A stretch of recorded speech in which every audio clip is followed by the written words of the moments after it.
Welcome to the Pretty Powerful Podcast, where powerful women are interviewed every week to share real inspiring stories and incredible insight to help women or anyone break the barriers, be a part of innovation, shatter the glass ceiling, and dominate to the top of their sport, industry, or life's mission. Join us as we celebrate exceptional women and step into our power. And now, here's your host, Angela Gennari. Thank you so much for joining us today. This is Angela, and this is the Pretty Powerful Podcast, and I'm sitting here with Dr. Joni Collins, and I'm so excited to have you here today. Thank you for having me here. So I wanted to introduce Joni. She's amazing and thankfully a very good friend of mine, and I am so grateful for that. So I wanted to give your credentials because you've got quite an extensive list of credentials. You're a very impressive woman, so thank you for being here. So Dr. Joni Collins is a doctor of medical science in osteopathic and internal medicine. She is NCCPA board certified physician assistant. She is a Florida native and a member of the Florida Physician Assistant Dermatology Society. She is also a member of the Florida Association of Physician Assistants, Georgia Association of Physician Assistants, and the PA Doctors. Dr. Collins has been injecting since 2006 and has focused primarily on facial plastics, head and neck surgery, regenerative medicine, and advanced aesthetic combination therapy. In 2015, Dr. Collins earned her certification as a certified aesthetic consultant and has worked with several physicians' offices and med spas in compliancy, protocols, and policies. At an aesthetic event in 2015 where she was teaching, Dr. Collins was picked up by a vendor for a large New York-based investing firm in 2015. After pitching her business model to these investors, Dr. Collins co-founded Resoluna Advanced Aesthetic Therapy, a boutique med spa in Baldwin Park, Florida. Her office won the Best Med Spa in 2016 and 2017, and Dr. Collins additionally traveled for AIAM as a national trainer in PDO threads, platelet-rich fibrin, microcannulas, and advanced combination therapy. She mentored under Dr. Kian Kermini, often seen on The Doctors, and co-chaired classes with Dr. Kermini and the infamous aesthetic YouTube star, Dr. Anil Rajani. Dr. Collins trained many providers nationally over the past decade and has assisted to develop successful aesthetic practices by teaching combination therapy. She has also been active in device development behind the scenes. In 2017, Dr. Collins founded 1228 Mobile Medical Wellness, a traveling concierge aesthetic and regenerative practice that utilizes a 1973 Airstream to serve the uninsured. True to its name, 1228 Mobile Medical Wellness offers a one-of-a-kind experience. The land yacht Airstream serves as the umbrella of permits and as the vehicle to serve and care for others. Not only is 1228 sentimental to Dr. Collins, but 1228 also marks the anniversary of the first in vitro baby born in the United States. The vessel is a tribute to her beautiful twin daughters that are IVF miracles. In 2020, during COVID shutdown, Dr. Collins moved to Atlanta, Georgia. She opened her second location for 1228, that is a brick and mortar practice. This location offers customized aesthetic and regenerative trainings. Providers from all over the United States fly to Atlanta to train with her. So welcome. Thank you. I feel like Anna Partridge. A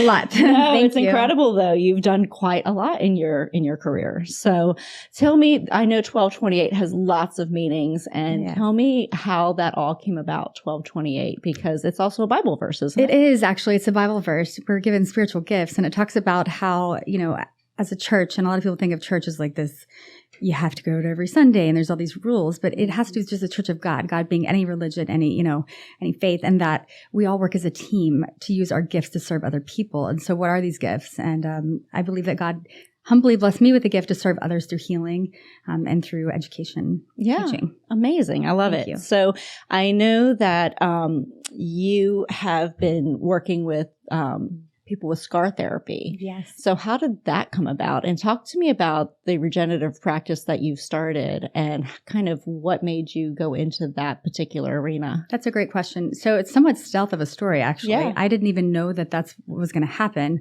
In studying medicine, I really thought I would cure cancer and do all these things. And for the longest time, I fought being a quote Botox PA or an aesthetic provider. But when I was offered the opportunity to start my own company in Orlando in 2015, I had a lot of patients with melasma, which is like a mask of pregnancy, and a lot of patients with scars. Oh. So it's interesting in aesthetics, people come to you and they're, looking for so-called Botox, but they really have a story of their own and they've been through a lot of things. And so scarring, whether it's emotional scarring, physical scarring through trauma, or, there can be good scars, and some people want to keep those scars, but there's a lot of people that don't. And so when someone's laying there, receiving a treatment that's somewhat aesthetic, and seen as, by a lot of people superficial, it's actually healing within because you're speaking to these patients, right? And so as I developed the rapport with my patients in Orlando, I realized there really wasn't a niche opportunity to help people with scars that offered somewhat of a psychological counseling with also a physical healing and transformation. Interesting. Mm-hmm. And I know that you're also certified in cognitive behavioral therapy. Yes, I am certified in cognitive behavioral therapy. Okay. I actually was going to find it to help others, and I ended up needing it somewhat myself. Wow. So it's one of those neat stories that, we all have stories of trials, and using things that I've been through. At the time I didn't realize why I was going through them, but I can tell you it's helped me to serve other people. And that goes back to that verse of 12:28, right? Right. Serving others. I love it. Okay. So tell me a little bit more about your journey through your practice and your move to Atlanta. I know that it wasn't always easy. Doors didn't always open for you, right? No, absolutely. And lots of doors were shut, and timing's everything. Mm-hmm. So, and just being obedient to trying to just continue to be relentless. That's what my family calls, they'd say, I'm relentless, just to persevere through things, right? So, and around 2018, I actually had a domestic violence event occur. And the irony of it was I was working with the child protection team to do sponsorships to help people with scars. Wow. So it was one of those kind of embarrassing moments of, this looks completely fake. Do I stand tall and speak about what happened and use it to help other people, or do I kind of feel sorry for myself and sit? Well, I actually did both, to be honest. I probably sat there for about 24 hours, felt sorry for myself, and thought, you know what? No, that's not how this works. Use this to help other people. And so going through, 2018, 2020, a lot of counseling myself, my daughters, and the psychiatrist had said, you need to move out of state. Wow. And so what do you do when somebody of a medical license recommends that? You do what you have to do, right? Yeah. What I didn't know was going to be COVID. Right. And so, at that time I used to teach nationally, and I couldn't because I was pretty much back to a single mom. And so, if not anyone's fault, I hope that's not what the message is being taught here. It's just about using things to transform and help, right? But I moved, here, and Atlanta being a 4-hour flight from San Diego, 2-hour flight from Texas. So it was a blessing because there's great airports here that people can come and train with me, because I couldn't travel to teach them like I used to. Right. So when I first moved here, you could only see one patient an hour. Wow. One patient every 6 hours, because it was COVID regulations. And I thought, oh, lovely. How am I going to have income for my children? But through it, I did psychiatric counseling through a company called Cerebral part-time. And I started off in a 1-room, 100 square feet, in a little salon studio, because it just made sense business-wise. If you can only see one person, why have a massive space? And as God would have it, I had a couple of people that wanted trainings because they were so sick of the medical work and the hospital burnout through COVID. And when I saw this one woman named Lindsay, she's a physician assistant. She's amazing. Lindsay Shaw Brown. She really encouraged me to use this training to serve other physician assistant moms. Oh, interesting. And so it's really been neat over the past year. I've seen 76 women, and actually, 2 men. So 74 men, 74 women, 2 men, transformed being in the hospital setting, not being able to see their children as much, to having their own practice, or either bringing back regenerative therapies to their practice for scar therapy. Wow. So explain to me and for our listeners what regenerative therapy is. So they can be explained many different ways. The way I see it is that healing within. Okay. So we all have blood. We all have, certain things. And when used correctly in scientific methods that have been researched and studies, it can actually heal things. So I use your own blood through a process called platelet-rich fibrin that does not have a blood thinner. It's not PRP like the vampire stuff. Okay. And that actually burns. PRF doesn't. But it's almost like Windex in my big fat Greek wedding. Right. Kind of fixes everything, right? Right. So, regenerative is somewhat of a healing process, regenerating, renewing, restoring things by using the body's own natural processes and the body as a whole, which is osteopathic medicine as well. Okay. Amazing. All right. So tell me a little bit more about, so you had your daughters through IVF. Yes. And who would have tell thought me about that journey? That was interesting. I realized how spoiled I was. And at that time, I was around 2007. So I got married, and quite frankly, to be straight up, I was married because I wanted to have children. Uh-huh. So I always did the check, check the school, box. get married, have kids. And my ex-husband, I thought, we're just good at not having kids yet, and then when you want to have them, you're like, oh, wow, something's going on. Well, as God would have it, I was working in infertility. Oh, wow. I ran the polycystic ovarian syndrome clinic, and we had trouble getting pregnant. So immediately I went to the doc I worked with, and it was a blessing. It's Florida Institute for Reproductive Medicine, Dr. Kevin Winslow. And this goes back to 1228 also, using your skill set to serve others, right? So because someone used their skill set to serve and help my family, I have my beautiful daughters. Yeah. But that was a journey the first time in my life I can say I couldn't, study harder. I couldn't run harder. I couldn't pray harder. You literally just had to abandon to God's will and know that eventually if this is timing, it will happen. Mm-hmm. And in the back of my mind, I know statistically and scientifically speaking, persevere enough, it will happen. Right. Right. I love it. So and what I love about you is that you are so spiritual, and you do, there are certain things that, in medicine, obviously you can control, and there's science there, but there's also spirituality in medicine. There's things you can't explain. There's things that in medicine, while, you want to say if A, then B, not everything happens that way. And right? I think that's almost why I went through it, right? Yeah. The silver lining is I witnessed myself that there's some things science cannot explain. Mm-hmm. There's some things our work cannot explain that we either achieve the goal or we don't. Right. And there's a reason behind that trial. And even going through trials, people learn through your failures, not your successes. Absolutely. So I hope that's what people are hearing through this, going through what I've been through. It's not a sob story. It's actually, now that I can stand tall in the face of adversity, it's a blessing because it helps me relate to other people, especially my patients. Right. Right. And so it's kind of neat to see, when you can really look back at your life and think, wow, I went through this, right? Mm-hmm. When you were talking about the domestic violence, it's so interesting because I actually went through my second marriage. There was a lot of domestic violence. And so everybody was so shocked because they're saying, oh, you're such a strong woman. How did that happen? And, I look at you and I think you're a very strong woman, but it doesn't happen that way. It doesn't happen where we see it coming. Slow fade, it's right? a very slow process that happens over time. Most of the time you have somebody who's very narcissistic, who's very charming on the front end. They're not walking into a relationship abusive, right? So it happens over time. And so I think as women, we can be a strong woman and still find ourselves in a domestic violence situation. And I would even further that to say, my hope is that, the person that I went through this with is an amazing human being. Mm-hmm. They were going through trials themselves too. Right. And so hopefully they'll use that situation, learn from it, although it's not my job to make them learn from it, right? Right. That was something I had to let go in healing. But that, again, talking through trials, it can be someone who hurt us. Right. That actually then realizes, and it could have been something far worse. Mm-hmm. So praise God it happened to me because I'm pretty darn stubborn. Right. Right.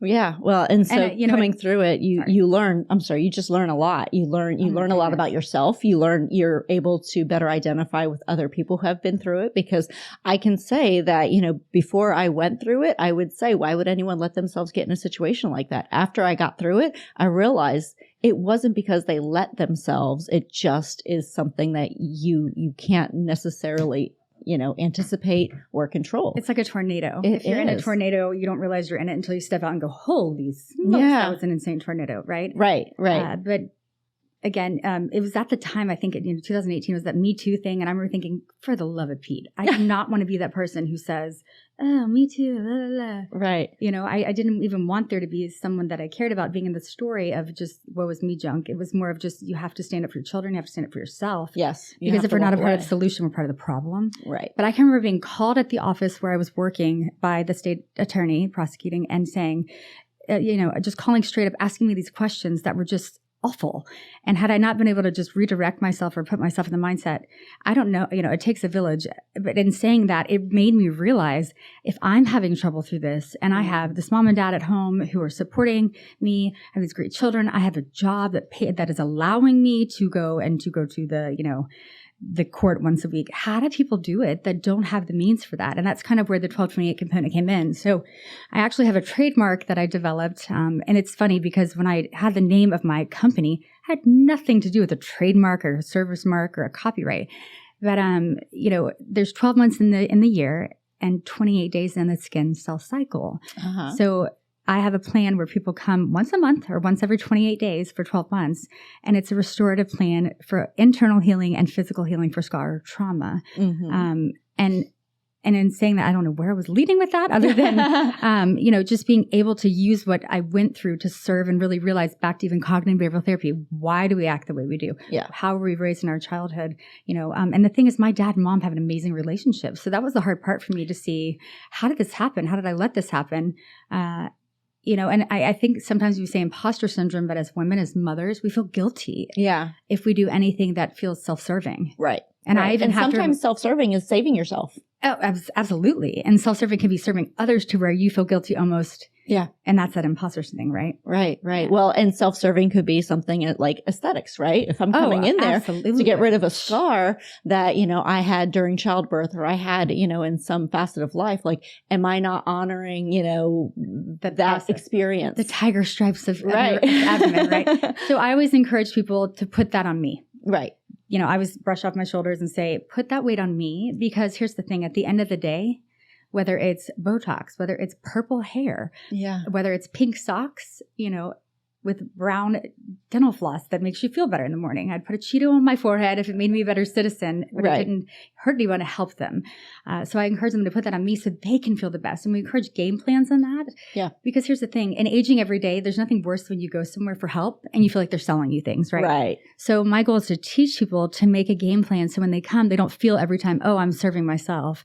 Oh, I feel guilty. Right. The truth of it is, when you have the best version of yourself, and it sounds cliche, but it's true, you really can stand confidently out there and use your skill set to serve other people. Right. Yeah. And, so I came in recently for a treatment, and I thought it was so amazing because you talked to me the whole time, and I didn't feel like I was it wasn't like going to a spa. This felt like a healing process. Thank you. And that's really what I get from, how you serve people and what you do differently, because, you've been to, we've been to spas, we've been to med spas, but with what you do, I feel like there's an element of really truly trying to heal internally. And then that takes time. Right. And some of the, looking in the mirror, sometimes the times that I was actually just speaking with this with somebody else, but sometimes when you feel good inside is when you look the best on the outside. That's true. And so there is a correlation of how I feel internally and how I look externally to other people. And it's an energy and an aura and, a vibrance to you. And there's a lot of psychology in aesthetics. Yes. So when people notice something, and I always encourage, what bothers you, and kind of give the why. Not that they have to prove anything, but usually there is a story. Right. And it usually relates to something of childhood. Someone made fun of somebody, or a friend hurt my feelings when they pointed this out, or I broke my nose because someone punched me in the face, right? Or there's a scar on my cheek because I was stabbed. Right. Those are things that are truly traumatic. Right. And if you're looking every day and you see that reminder, that hurts, right? Literally. Yeah. And so how can someone stand tall and look at themselves and have that memory unless it's something that they want to keep? And so we discussed that. Talk to me about how you got into this industry. What encouraged you to make a start into aesthetics? This is actually funny. Yeah. Going back to a partridge in a pear tree. So I actually cheered for the NFL. Oh, awesome. And that's where it goes back to just being brokenhearted in college, and it was my last semester, and a boyfriend cheated on me or something cheesy like that. Yeah. And instead of feeling sorry for myself, I was like, you know what? I don't even know how to put on makeup, but I'm a ballerina, and I'm going to go try out for the NFL. And I made it and made the travel team in the USO. It's kind of cool. Wow. But it taught me a lot about networking. And in doing that, the women that I, were gorgeous, smart, brilliant, kind, really wanted aesthetic procedures. And really? So they'd say, if we're going to get this done, will you please learn how to do this? So I did. I did it part-time. I was working at the NICU as my first job, intubating babies, running codes, and then going to put red lipstick on at NFL practice. But the women there really encouraged me of the art, and I really saw the psychology of it. So in about 2011, after doing interventional cardiology, trauma, all that save the world things, right, I realized and felt true to myself of that I could stand tall in doing aesthetics and be using my what I'm supposed to be doing. Yeah. But it is art. It's a lot of art. It's a lot of seeing things in, not just one plane. It's seeing things spiritually. Right. And making game plans and helping educate. Yeah. We always say educate, empower, serve. So educate others, empower them to make good choices and, serve them as well. Oh, I love it. Okay. So when you started doing aesthetics, you really took it as I'm healing from the inside out, right? Oh, so absolutely. You started, studying psychology and understanding why people get to the point where they feel like they need aesthetics. It was and even then how before can that you also actually help them? Yeah, it was interesting. So it was not on purpose. The psychology was in behind and growing up and just, asking people questions or seeing psychiatric influence in my family for the benefit of therapy or things. Just my parents were very proactive and they're educators. Right. But it was actually the opposite. I was doing psychology and then aesthetics. Wow. Because the joke is I got some rockin' eyelashes. If I have eyelash extensions and some tinted sunscreen, I'm looking halfway decent, right? Right. But I even have a skateboard in my car, which can't really do that great in Atlanta. Right. But, I really didn't know aesthetics meant. Uh-huh. And I think what I want the message to get across is aesthetics is so much more than just a physical look or the selfishness, that people see. We all have this need to want to feel and look good. Right. And if people don't, I want to encourage them. Why? Right. Right? Well, and sometimes if they don't, it's due to trauma. Absolutely. Exactly. It's they want to hide from the world. And I get some that way. because I was that person. Right. I would feel guilty if I, curled my hair or if I rocked eyelashes or if I had lip gloss. It's okay. And if here's the thing, if that's not for you, stand tall on that too. It's not for everyone, but then I support that as well, right? Absolutely. Yeah. And I agree. I mean, there are people who don't put, it's not a priority to them. And that's 100% okay. That's Absolutely. 100% okay. And there's so many game plans we do too. And that's the regenerative part. So hair loss, right? Do we even do sexual wellness? I say the mouse in my pocket. I do. Right. But there's so many different things such as, besides scar therapy, there's sexual health and wellness. Yes. Erectile dysfunction, anorgasmia, things as such. And we address all of this. Or Awesome. I address all this. Awesome. Because again, it goes down to psychology and medicine together. And that's where the stealth of the Airstream is. It was actually before COVID when I had the Airstream. And so it wasn't even known then, this traveling thing and showing up in isolation. It was just a God thing. Yeah. So what inspires you? My mother, my dad, my children.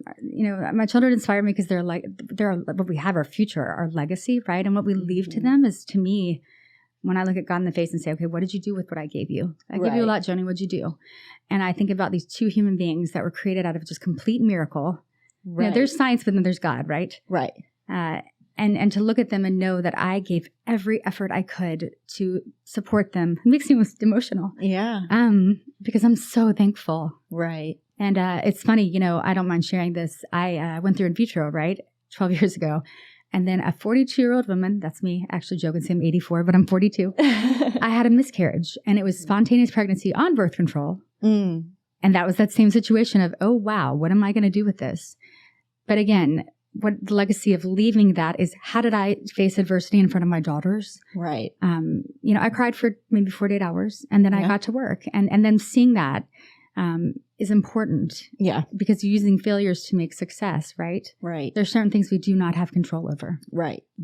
And, them seeing you honor the miscarriage by grieving and then also being able to pick yourself up. Yeah, what I hope people hear too is that it's not about just stepping up and moving on. Right. There have been many moments of crying and, counseling and hard work behind the scenes that have brought me here. It takes work. It's hard work from every angle possible. Absolutely. Yeah. Absolutely. But there is support out there too. I think that's the message, is that besides leaving a legacy, don't be afraid to ask for help. Absolutely. There actually are good people. Yeah. I mean, none of us got here alone. No. Oh my gosh. None of us. No. So, nobody makes it to the top alone. We all need and you could be people. that one person that makes or breaks someone day. Like in the intro, when you're talking about the vendor, Right. big vendor in New York and the biggest hedge fund in the world. And this guy, I asked him if I could say his name, Randy Robertson, amazing human being, made a massive difference in my life. And small town dream in New York within 24 hours pitching something, and had that one person not believed in me.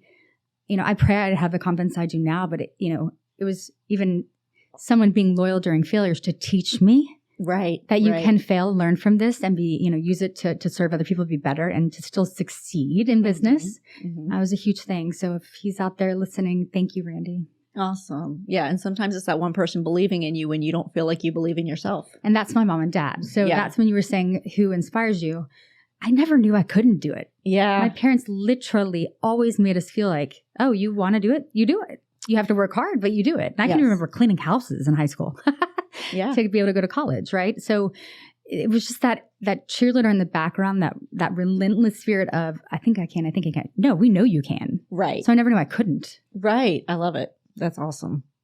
And I think we all need that support, women, men, everybody, we all need that. And if you don't have a mom or dad there that can do that, or a spouse or a sibling, I encourage you to look for different groups out there. And this is an excellent resource for that. Absolutely. And, you and I belong to a think tank group. And I think that does a lot for us, doesn't it? I mean, it's that group of individuals who collectively we cheer each other on. We support each other's initiatives. We are there for each other in business. And I think that has been a tremendous blessing in my life. And I think that's the neatest thing about that think tank is that it's some of the most successful people you'd ever meet and think, oh my goodness, I'm not going to be able to talk to this person. Right. They're way too cool for me. Right. But I will say, and being here, it is that think tank that has been there for me, that has been supportive without judgment.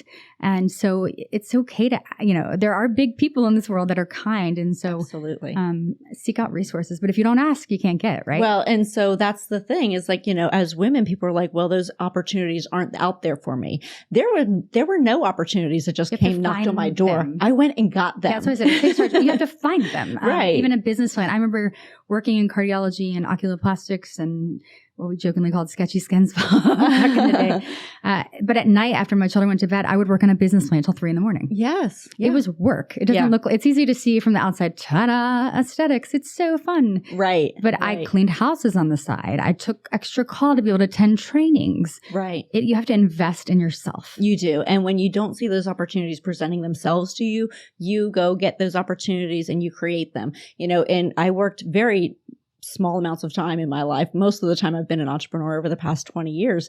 But when I did work for corporations and I realized I wasn't being valued, I stopped working for them and I created my own opportunities. When there's not enough recognition, I figure out, okay, well, what am I doing wrong? I can figure this out myself. I don't need somebody to recognize my value. I will show them my value. I giggle because you had a nicer way of saying that. I kind of got in trouble at places I worked because I was so outspoken. Right. And I thought, well, how is this going to work? And it's not that I'm not a team player, but when you're really passionate about something and, ethically you're like, it stops here. I'm not agreeing with this. I'm stepping over the line. I'm that 10th man or 10th woman. Yes. It's important to have accountability. And so that's why I created my own business as well, because I needed to be able to be a mom. Right. But to be able to provide for my children, pay my student loans, for medical practice. And even when I moved here, I didn't have a credit card. Wow. So it goes to show it's not like I had this back funding. Yes, I did in 2015 with investors, right? But when I had my own business, it's been done by hard work. It's doable. Mm-hmm. You just Absolutely. have to try.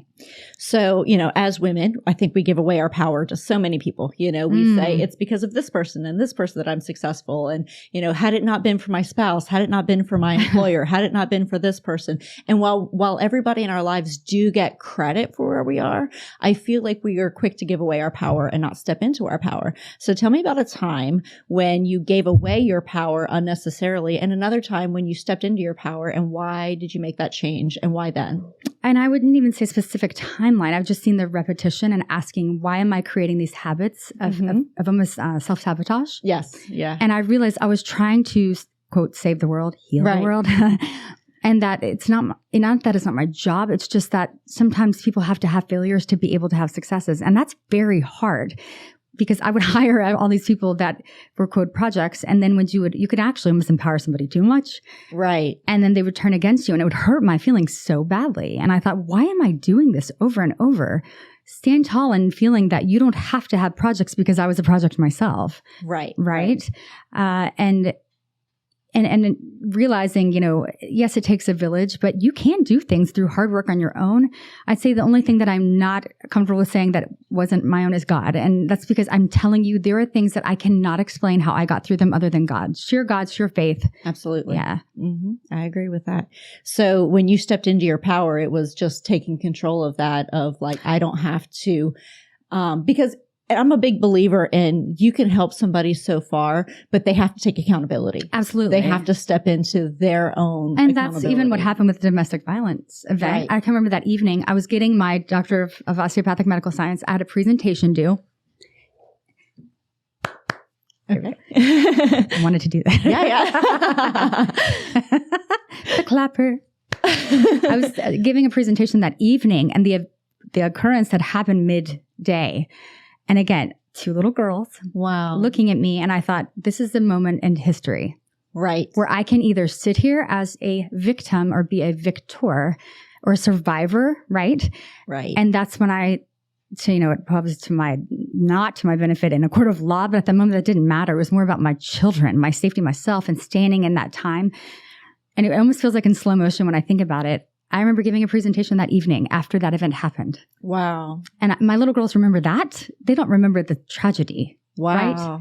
Yeah. Yeah. And so that's when I stood in that power. And I remember thinking, that's brought me through so many things. If I can get through that, right, I can get through anything. And even the bed rest. I was on bed rest for 8 months with my daughters. Wow. That was harder Yeah. than anything, that I've worked for, is sitting still sometimes. So that's another lesson of this trial, is sitting still sometimes is what you have to do. Yeah. Yeah. I say that the COVID shutdown for my business was almost one of the blessing of time, because it was an awful thing that was going on in the world, but it gave me the blessing of time because I was running, and I didn't want to slow down. And so I felt like I was just constantly trying to catch up. Like my goals were so far ahead, and I was just running to catch them constantly. And then everything shut down in the world. And it was the blessing of time that reminded me of where my passion is. And the passion isn't necessarily in doing the day-to-day stuff with my business. It's the bigger picture, the vision of what we're trying to create, which is serving others, having a great place for our employees to work that is, supportive and empowering, but also providing an amazing experience for the patrons at any of our events. And so I stepped back and I looked at the bigger picture, but then the blessing of time gave me the ability to connect with people. And so I started coaching. I started doing entrepreneurial coaching and finding ways to help others. And that's when I realized women were so in need of a platform and of a voice. And, when I was doing these group coaching sessions, the women were super engaged. The men were fairly aloof because women, we don't have those resources. We don't have those networks. And so when somebody takes the time to say, hey, let's learn this together, women embrace it, and so we are really quick to say, yes, this is my opportunity. I need to grab it right now. I think the NFL taught me that actually too, because you sit there and you look at these women, they're gorgeous, right, on the field. Right. I always jokingly say I was a little boy with a brain with my soccer socks and beautiful eyelashes. It's all about the eyelashes. Right. Okay. That's awesome. But they really encourage you to stand in service with each other as women. And then I have cheerleader alumni, right? So I cheer for the Jaguars. And this woman, Donna Windsor. She's amazing. She's a cancer survivor. But she was a testimony to just standing with women unified to make a difference and change. And so that's my platform of training. So I teach many women that they can stand tall in business, even in medicine, because they do not teach medicine how to run a business. Right. Yeah. So I took the knowledge that I learned from even failures in 2015 through 17. I mean, it sounds like, with number one med spa. But here's the thing. There's a lot of trial and error and behind the scenes, right? Right. So, it's again about networking, using what is being presented to you as an opportunity every day. And the other thing I would say is sitting in the uncomfortable. I feel like we're in a Bible lesson. I'm sorry. Because I'm like, I love Jesus, but I curse, and I'm a human being and I have major issues too. Everyone does, right? Right. But it's just being able to say, you know what, this is really uncomfortable. I'm going to sit in the uncomfortable and I'm going to deal with it. So I think sometimes as women, we tend to be busy to keep ourselves from addressing things. Right. Absolutely. So even in my practice, when people are numbing and they're laying there, you have to sit in yourself and think about the uncomfortable, the healing, So it's an important part of of being successful is being comfortable with yourself and sitting in the uncomfortable. Right. And pushing through it. Because, I mean, it's not always going to be easy. It's not always going to be comfortable. But pushing through it is really the key to getting to the other side. And not making it a habit. Yeah. To feel sorry for yourself or to self-sabotage. Absolutely. So what would you tell 18-year-old you setting out on the journey of adulthood? What would you say to her? Be strong and courageous. My daughter's the Cinderella, and she always talks about be courteous and kind. And I would tell myself, be strong and courageous, because it's a crazy world out there. You have to be able to stand up for yourself, but be your own advocate. Don't give up. And that sounds so cheesy, but it's the truth. You're your biggest advocate, even in medicine, when you're getting treatments. Be an advocate for yourself. Speak up for yourself. Ask questions and be relentless. Yeah. And God has you. Yeah. Awesome. I love that.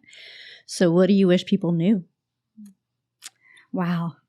That's a hard one. And, I've been thinking about what, again, back to legacy, what do people know? There's so many things that we all want to just say. And that if you had that last moment, what did you know? I think that at the end of the day, we all can make or break someone's day. Right. And, absolutely. It's not, again, we talked about earlier, not about, satisfying people, but I would really ask yourselves, what is your intention, or what's the person's intention? And really come from a powerful place of positivity. And advocate for the best in things, trust but verify, but really know that everyone has their own battle they're going through. Right.